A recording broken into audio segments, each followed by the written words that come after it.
Maybe I could just become the Fire Wolf. Boogle? There was never Boogle. There was only ever me.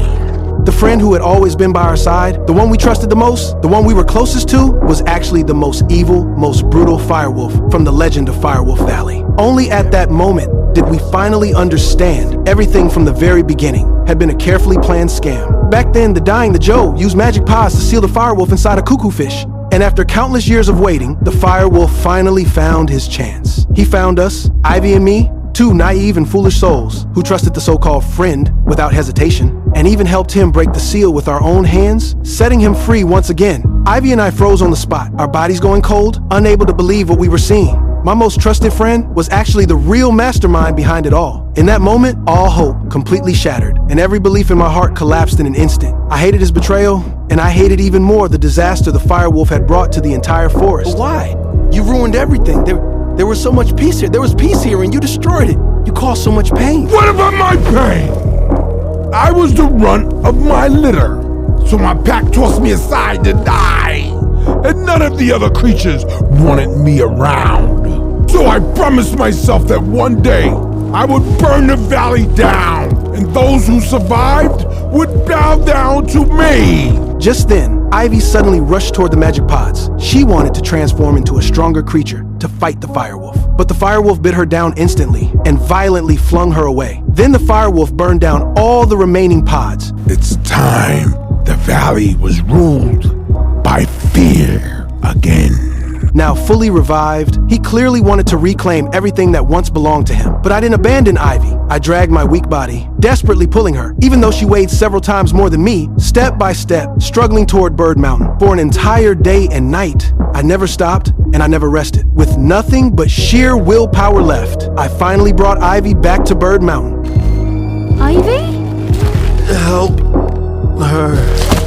When we woke up the next day, both of us were safe and unharmed. We held each other tightly and finally understood one truth. True friendship never changes because of different species. Even if we were once natural enemies, we could still warm each other's hearts. But right then, ashes suddenly began falling from the sky. After regaining his freedom, the firewolf had fully revealed his cruel and evil nature. He burned down the entire valley. Now the forest was engulfed in flames and screams echoed everywhere. All living beings were facing total destruction, and Ivy finally managed to convince her entire tribe. Everyone decided to set out together to rescue the animals trapped in the sea of fire and send them across the river to Spruce Mouse Island, because that place had become the only safe refuge left. But how to cross the river became the biggest problem. Before we could figure anything out, the Red Leaf Wolves also arrived at the riverbank. Thank you for saving my son. What do you say? Thank you.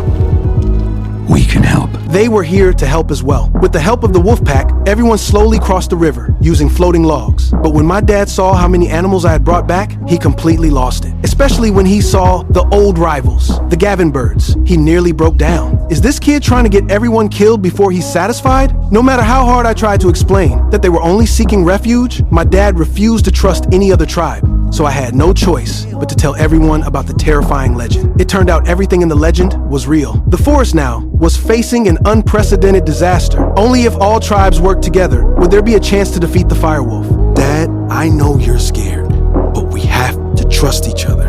After hearing this, my dad finally believed me and finally accepted the other tribes. But right then, the evil firewolf had already jumped onto the floating logs, not planning to spare a single life. Suddenly, I remembered that the firewolf had once been sealed by the Joe. So I returned to the tree hollow where I had transformed before and kept calling out the Joe's name. I asked him if he could grow another magic pod again. Unexpectedly, a miracle really happened. The dead Zoe actually responded to my wish. Zoe.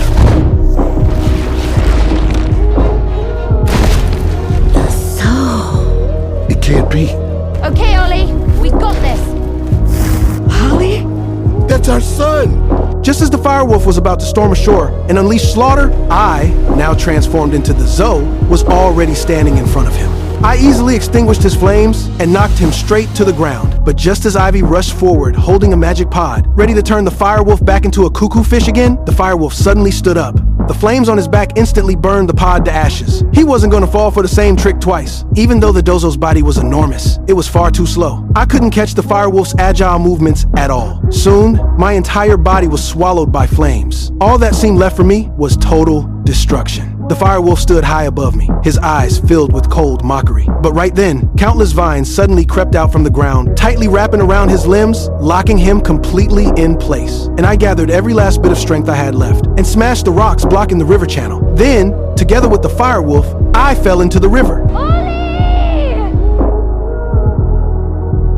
The water flowed back into the forest, and I finally saved the entire valley. I protected my home and safeguarded all living beings. But after that, my figure completely disappeared. The valley returned to peace, becoming beautiful and full of life once again. The Pruce Mouse tribe and the Gavin birds, once eternal enemies, finally let go of all prejudice and misunderstanding. They shook hands and chose to live in unity. Together, they protected this hard-won home until one day, the Zo appeared in the valley again, and Ivy suddenly noticed something. On the back of the largest Zo, there was a figure she knew all too well. That person was Miali.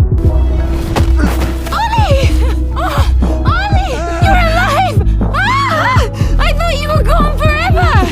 Where have you... How did you... The Zo, they found me. You know, they have these things called magic pods.